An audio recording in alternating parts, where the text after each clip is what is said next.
Hello, everyone. I'm back. I know it's been a minute. I'm so sorry. I had to take some time away from doing this. It's just, there's been a lot of stuff going on. Sadly, I lost my dear cat. She was 17 years old. She's been featured in some of these videos. Her name was Butterscotch, and it was pretty quick. She had been declining for about a month in health. And so we had to lay her to rest. And so that's been going on, which has been really tough. I've also been, I got to be honest, struggling a little bit with motivation to continue doing these types of videos. I mean, I know deep down that I'm not going to stop completely. Like when there's new music that's coming out that I really want to review and talk about, I will review and talk about. But there hasn't been a whole lot going on in the music industry recently, obviously, because of what's been going on. And so I've had a lot of videos in the back burner for quite some time that I've been wanting to film. And I was hoping I would do a lot of that during this sort of time we have here when not a whole lot's going on in music. But I found myself just kind of I kept procrastinating with it. And the video that I am doing today, I'm not even sure, one of the reasons why this was kind of hard for me to sit down and film is I don't think a lot of people are going to watch and click on this video. If you are clicking on this video and you have not heard of the artist that I am spending this video talking about, thank you so much. That means you really trust that I am going to, you want to hear me ramble on about some artist you've never heard of. And this is an artist that I really wish more people were aware of, particularly people who are fans of artists like Curly and artists like Enya and Lorena McKennitt. And, if anyone is into the sort of new age classical Celtic stuff, but also, if you're into any sort of like escapist kind of fairy tale music, if you're into classical, if you're into new age electronic, there's a little bit of that here for this artist. But yeah, it was a little bit hard for me to be motivated to sit down and film a video that I was probably not going to get very many responses or views on. So I will be interested to see how well this video does. I've been actually wanting to talk about this artist for years now, since I started this channel 3 years ago with music reviews. But I wanted to wait until I felt like I had a little bigger of an audience, so that maybe I could expose this artist a little bit more. And I just figured the time was right for me to start diving into his discography, because he has 5 studio albums, and I want to talk about all 5 of them on this channel. And I'm going to talk about his first studio album in this video. And I had debated condensing things, maybe reviewing 2 or 3 albums in one video, but then I decided, you know what, no, each album is going to get a review. I love this artist that much, and I don't care if it's a little too much for some people. So this is a, older album that I'm going to be talking about, which I don't do so much of these days. And there are other albums I want to get to that are older as well. So it won't be just this artist, but I will be doing these reviews of this artist's work throughout the remainder of 2020. Hopefully it won't take me too long, but they will be spaced out a little bit. Also, before I jump into this review, shout out to my new ring light. My dad actually had bought it for something that he ended up not needing it for, so now I have it, and it does help with the lighting in this room a little bit. So it's a little bit of an upgrade for me. So you can't be a YouTuber without a ring light. So there you go. So with that all being said, I'm going to talk about the artist Gary Stadler. And his album Fairy of the Woods. This album was released on June 18th, 1996, off of an independent record label called Sequoia Records, based out in San Diego. I think that's where he's actually from. And he is a bit of an older man now. All of his albums that he put out were sort of all starting in 1996 was his first one, and his last album came out in 2004. Well, technically 2006, he put out like a compilation album of his songs as lullabies. So he had basically a 10-year career. And it's really sad that he's not put out any music since then. So I would love to see him sort of come back out of retirement, so to speak. But I don't know if he just felt like the story was over after that 10 years of making music, and he didn't feel like there was any more music needed to be made, or I don't know if there were financial issues behind it, other kinds of things. Apparently, his brother is a pro golfer. So I don't know. That's just a weird bit of trivia. So he is related to someone who's a little bit famous in the golf world. But yeah, he's from San Diego. He was really into music from a young age as an instrumentalist. He cites Enya and Lorena McKenna as influences, of course, and he talks about his love of piano. At first and foremost, he is a pianist. He plays a lot of different types of keyboards on these records, and he employs different vocalists. He doesn't actually vocalize himself, but he employs different female, mostly vocalists on his different albums. This album, however, doesn't really have any vocals. It was purely an instrumental, and it was kind of made unexpectedly for him. In 1993, he had been working on a kind of a play that he was setting music for, called The Goblins Bride. I'm not entirely sure if this was an entirely original idea or if he was basing it off of some fairy tale. But the story basically was, this woman was kidnapped by a goblin in the woods, and he wanted her to marry him, and she refused. So he turned her into stone for 200 years, and as punishment. And so during that time, she was found by the forest fairies, or the forest spirits, as they might be called by different people, sprites, whatever you want to call them.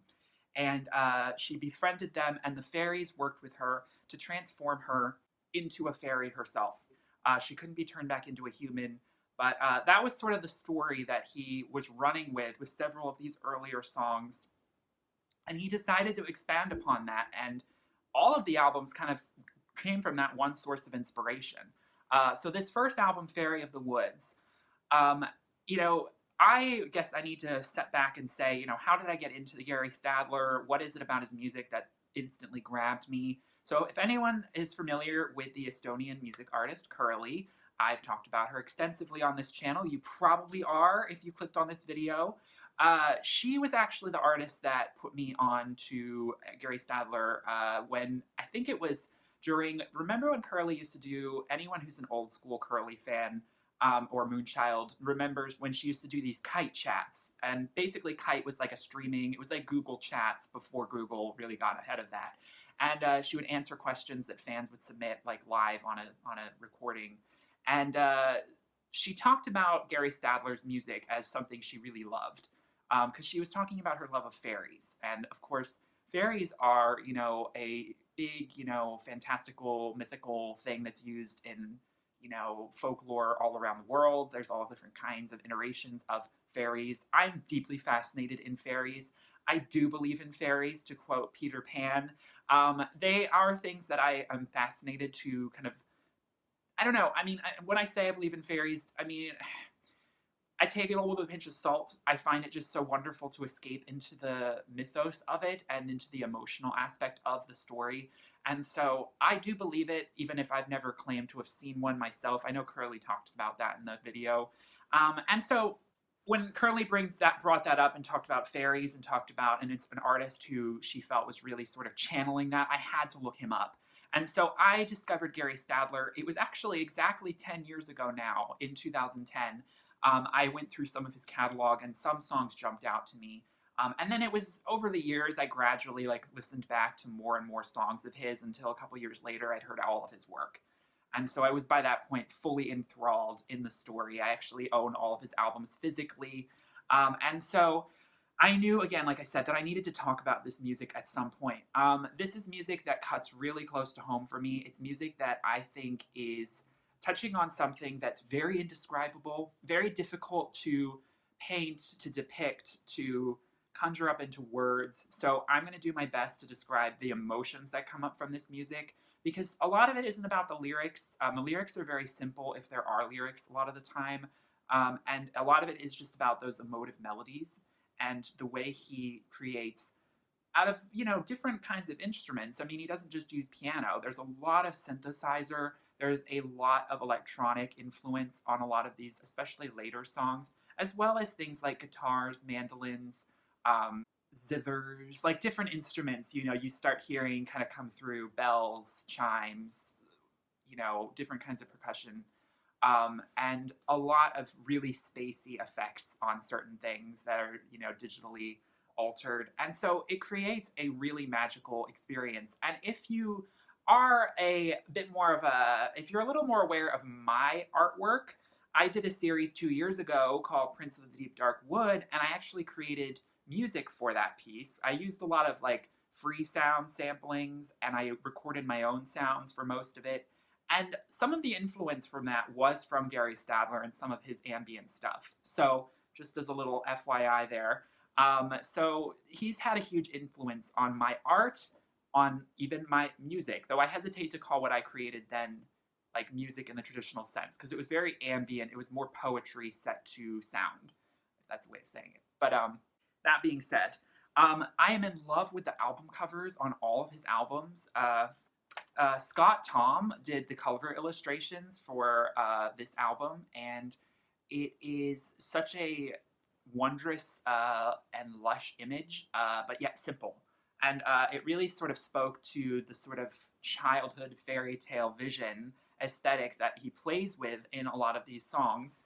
And what's fascinating to me is that, you'd think that some of this music is just like simple kind of lullabies, and it would be great for children. But there's a depth to this music that I think definitely takes it to another level.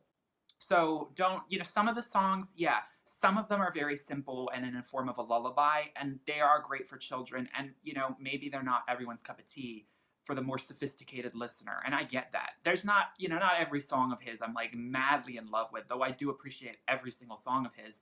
But, especially on this album, I will say that definitely there is a bit of a finding his footing going on. Some of the songs, like Dream Spell, which was one of the first songs he actually created, are very simplistic. There's not a whole lot going on besides that chimed keyboard melody, which you can tell it was just basically him getting into the experimentation of it. And so with this album, there isn't a whole lot to say about, the complexity of the sonic structure of things. The one song that, well, there's a couple songs that do some interesting things for me sonically, but for most of the part, it's just really setting the stage for this story that unfolds. And even if you don't listen to his subsequent albums, you still get a full kind of story, even if it's not that linear, about, fairies and their, presence that you can feel in a deep, dark forest. If you know me, forests are my favorite. I would love to live in the forest. I consider myself a forest hippie. The woodlands, the mystery of just like peering in between the pines, and I'm also very interested in different cultures and folklore that is revolving around people who lived in the forest, pagan, Celtic, Druid, storytelling, those types of peoples. I'm also very into elven culture. If anyone is a Tolkien fan, then, I'm very fascinated by the elven culture that he created and their affinity for the forests. And so all of this kind of ties in together for me. When I listen to Gary Stadler's music, I'm taken back to a time a little bit before humans probably as we know them today, but maybe just, medieval times, even if we're talking more recently. And I'm taken back to an age and time where there were a lot more forests than there were today, a lot more old growth forests than there are today, not so much clear cutting and cutting down and all of that. And fairies were a lot more prevalent on this planet. And I do sort of believe that that's the case. I do believe that fairies have become scarcer and scarcer as humans became more numerous, and as we became more destructive, our natural environment became more disconnected from the spiritual essence of nature. And so in that paradigm, we kind of like slowly phased out of the realms of the fairy. The bleed through was not quite so prevalent. And so these albums take us back in a lot of ways to a time like that.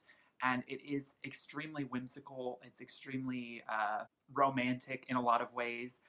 When I think of fairies, sometimes you just think of like very sort of cheesy, like, all of those, aimed at girls kind of like fairy dolls, and like the childlike interpretation of it, which is great. I think that, the story of the fairy, I think, brings out the child in all of us in a lot of ways. That's what makes them so magical. They're so innocent and pure and full of light and joy. Though there are all dark fairies too. I do believe in dark fairies as well, mischievous fairies. But this music is all about, for the most part, the good fairies. Let's just put it that way. I sound like such a fairy, by the way. I know that's a slur that's been used to describe gay men for a long time. I own that with pride, okay? I am a freaking fairy. That's, you know, that's just, I feel like one talking about this on this video. It's kind of hilarious. But, you know, that is what it is. And so the imagery, even some of the, you know, more kind of like traditional depiction of the fairy wings and the, you know, very human-like figure. When I would interpret fairies, I might interpret them a little bit more kind of like otherworldly. But, you know, to be fair, it's not really about, you know, depicting them in the way that they really are, because who knows, you know? They're impossible to depict, at least in current times. I'm going to just kind of, some of these songs I'm not really going to have a whole lot to say about. This video is, if anything, more of a sort of like a foundational video to tell people to check out Gary Stadler's music, because when it comes to the songs, the biggest thing I can say, all right, well, the opening track sometimes is my favorite. It's one of my favorite Gary Stadler songs. It is a deeply cutting emotional piano ballad, very heavy reverb on the keys, so we're really sort of swimming in that sound. And we also have sort of like these ambient crickets and also kind of frogs. They're called peepers oftentimes, you know, in the forests here, and you hear them at night in the summertime. And so you're instantly sort of ambiently led into the marshy pond forest setting that I think a lot of his music seems to evoke or take place in. And obviously, it's mostly music that I think makes me think of night. There are other albums of his that are more daylight, you know, infused, but this is one of his nighttime albums. And it is, as I said, it's definitely the most geared to children, but I don't mean that in like a bad way. I say that in that it's not as sophisticated. Like I said, it's very much a prototype record. There are certain songs, like Fairy of the Woods, for example, the title track is probably my least favorite, just because of, it really, if anyone, it sounds like an instrumental that you would hear in a, like, ages, like, 2 to 6, like, Barbie Fairytopia TV show. It is extremely basic. And at the same time, it's sweeping and kind of epic. I definitely see the imagery that it's trying to conjure up. But it's a little too Disney for my take. It's a little too basic. So I would say that songs like Fairy of the Woods, to a certain extent, Wings at Rest, the album's closer as well, just doesn't really stand out quite as much when it's more of this sort of very kind of like simplistic. There's a lot of sound coming together. It's a little more orchestral, but it feels very like the time signature of it and the flow of it is very slow, very sort of like just this like spacey kind of like not really a whole lot going on. And so I don't think that music works so well without some form of a visual attached to it. I just, you know, that's the case. Whereas other songs are so wonderful on their own in telling the entire story. A song I'm really partial to is Forest Darken. It's spelled D-A-R-K and then apostrophe N.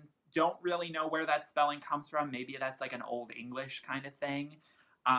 But we have an instrument here that I'm trying to look up, but there's not a lot of info on this particular album, what the instruments were. I'm kind of upset about that. His later albums, there's a little bit more of a breakdown. It sounds like a glockenspiel. It's, you know, a very warm sound to the chime-like keyboard percussion. And the tempo changes up on us several times. We start out actually kind of accelerating in pace.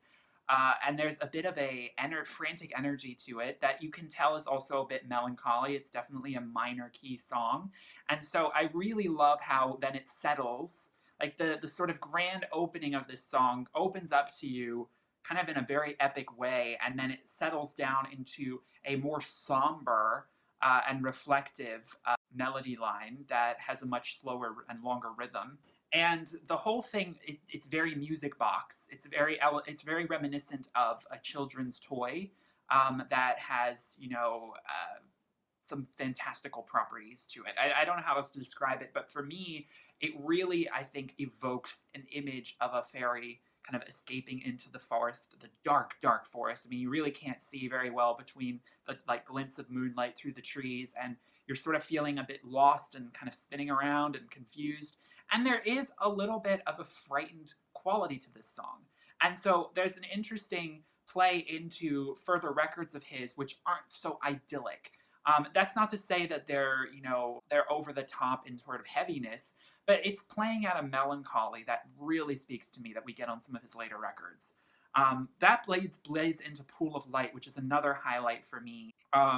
And this time he is just going to town on those keyboard synthesizer. I don't know, the sounds exactly, but it reminds me a lot of handbells. And I did play handbells in church choir, and there's a bit of a chime-like rhythm to the strumming of this harp-like instrument. And it's very playful, it's very exuberant, and where the places it goes, like rhythmically, are really fascinating. I just think that, in the mix of some of the more basic constructions of things, there are some really fascinating key changes and rhythm plays to transition from one thing to the next. Awakening and Ring of Magic feel like sister songs. Ring of Magic is a little more simplistic. There's a bit of a strumming orchestral element.